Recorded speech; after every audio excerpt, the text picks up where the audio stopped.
Hlavným cieľom projektu EVC Mentor je posilnenie účasti zamestnancov a rozvoj európskych zamestnaneckých rád, EZR.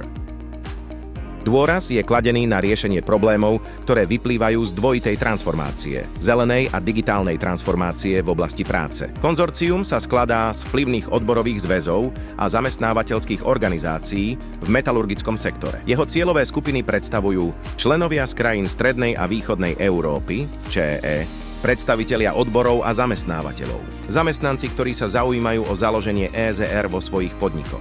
Ciele projektu: posilnenie spolupráce medzi zamestnávateľmi a zamestnancami na transnacionálnej úrovni, zvýšenie povedomia o európskej legislatíve a význame EZR v období plnom zmien, vývoj konkrétnych nástrojov, ako sú programy online mentoringu, online mentoring program a EZR chatbot. Realizované aktivity: vytvorenie vizuálnej identity, logo a šablóny, webová stránka,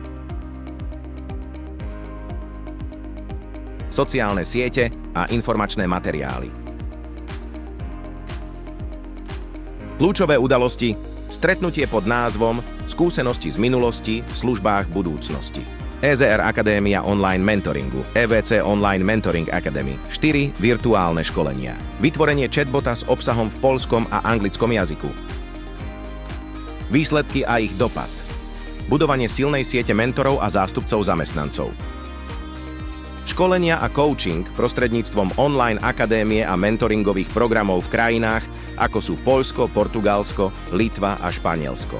Chatbot ponúka rýchle a efektívne odpovede na otázky týkajúce sa EZR a víziev dvojitej transformácie. Prostredníctvom projektu EVC Mentor budujeme inkluzívnejšiu a kooperatívnejšiu budúcnosť práce, v ktorej aktívna účasť zamestnancov je kľúčová pri riešení víziev zelenej a digitálnej transformácie.